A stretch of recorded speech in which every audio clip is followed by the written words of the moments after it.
তো ফ্রেন্ডস, এই দেখো আজকে আমি পটল আলু তরকারি মাখা মাখা একটা সবজি বানাবো। তার জন্য কড়াইয়ের মধ্যে তেল হলুদ লবণ দিয়েছি, গরম করছি। যেহেতু আমি পটলটাকে ভেজে নেবো, পটলগুলো একে একে আমি দিয়ে দিচ্ছি।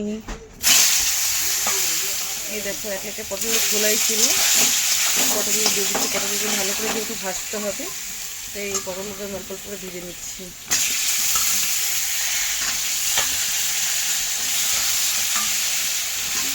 আমার সব পটলগুলো দেওয়া হয়ে গেলে এরকম নেড়ে চেড়ে ঢুকে দেবো, কারণ পটল থেকে জল বেরোয়, সেই জলটা শুকাতে যাতে সময় না লাগে, খুব তাড়াতাড়ি শুকিয়ে যায়।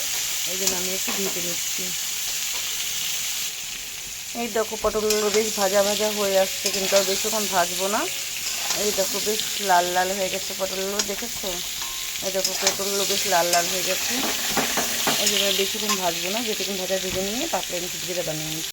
এই দেখো এখানে একটু পরিমাণে জিরা, আদা, ধনিয়া আর একটু 2-3টা শুকনো লঙ্কা, 2-3টা কাঁচা লঙ্কা, টমেটো সব একসাথে পেস্ট করেছি। যেহেতু সময় নেই, দুপুরে ভালো মতো রান্না হয়নি, তার জন্য দেখো এই যে মশলাটা আমার করা হয়ে গেছে। আর এখানে পটলটা অলরেডি ভাজা হয়ে গেছে, আলু কাটা হয়ে গেছে। এখন পটলটা নামিয়ে আলু ভেজে দেবো। এই দেখো আলুগুলো ভেজে নিচ্ছি। এবার আলুগুলোকে হালকা লাল লাল করে ভেজে নেবো, দিয়ে তারপরে মশলাটা দেবো। আগে হলুদ লবণ দেবো, আলুটা ভেজে হলুদ লবণ দেবো। এই দেখো আলুটা ভালো করে ভাজা হোক, তারপরে হলুদ লবণ দিয়ে মশলা দিয়ে ভালো মতো কষানো হবে। এখন দেখতে থাকি। এই দেখো আলুটাও ভাজাভাজি হয়ে গেছে, মোটামুটি আলুটাও দেখো সুন্দর ভাজা হয়ে গেছে। এখন এই মশলাটা দিয়ে আলুটাকে ভালো মতো কষিয়ে নেবো। পটলগুলো পরে দেবো, যেহেতু পটল ভাজা রেখেছি, তো আলুগুলোকে ভালো ভেজে আমি মশলাটাকে দেওয়ার চেষ্টা করছি। ঠিক আছে,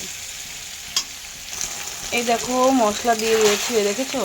মশলা দিয়ে দিচ্ছি অলরেডি, কিন্তু মশলাটা খুব সুন্দর কষতেও শুরু করেছে। দেখো, আর আলু পটলের তরকারি তেল তেল না হলে যেটা ভালো লাগে না, তাই আমি তেলটা বেশি দিয়েছি। আর এই দেখো আমি ভালো করে আলুটা কষিয়ে পটলটা দিয়ে দেবো। দেখো আমার আলুটা খুব সুন্দর কষে চারিদিক দিয়ে তেল বেরিয়ে গেছে, দেখছো? তোমাদেরকে দেখাচ্ছি, দেখো খুব সুন্দর কষে গেছে এবং তেল বাড়াচ্ছে। এদিকে আমি পটলটাকে তো রেডি রাখছি, আগেই তোমাদেরকে দেখালাম। পটলটা ভাজাই আছে কমপ্লিট, শুধু আলুর মধ্যে দেওয়া বাকি আছে। এই দেখো আমি পটলও দিয়ে দিচ্ছি আলুটার মধ্যে। পটল দিয়ে এটা ভালো মতো কষাচ্ছি, হালকা জল দেবো, যেহেতু আগেই বলছি এটা একদম কষা কষা বানাবো। তো হালকা জল দিয়ে একটু নেড়ে চেড়ে হালকা গরম মশলা দিয়ে সবজিটাকে আমি নামিয়ে ফেলবো। এই দেখো আমি পটলও দিয়ে দিচ্ছি, হালকা জলও দিয়ে দিচ্ছি, যাতে আলুটা ভালো মতো সিদ্ধ হয়ে যায়। এই জলটা ফুটে হালকা কষে কষে যাবে, তখন আমি সবজিটাকে নামিয়ে দিব। এখন আপাতত সবজিটা কষছে, কষাও হয়ে গেছে, জলও দেওয়া হয়েছে, ফুটাও শুরু করে দিয়েছে। আর বন্ধুরা, আমি নতুন নতুন ভিডিও করছি, তাই তোমরা একটু কমসে কম সাবস্ক্রাইব করবে, লাইক কমেন্ট করবে, তাহলে ভালো লাগবে আমাকেও কাজ করতে। তোমরা যদি সাবস্ক্রাইব না করো, তাহলে আমি কী করে বুঝবো যে আমার ভিডিওটা তোমাদের কেমন লাগলো? বা লাইক বা কমেন্ট না করো, আমি বুঝতে পারবো না। প্লিজ সবার কাছে রিকোয়েস্ট, একটা সাবস্ক্রাইব আর লাইক কমেন্ট করে দিও।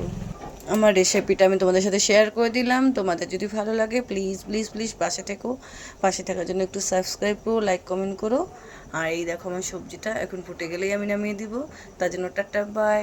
যদি আমার ভিডিও আবার দেখতে চাও বা ভালো লাগে, তাহলে প্লিজ সাবস্ক্রাইব করে দিও, তাহলে আমার ভিডিওটা তোমার কাছে প্রথমেই চলে যাবে। বাই।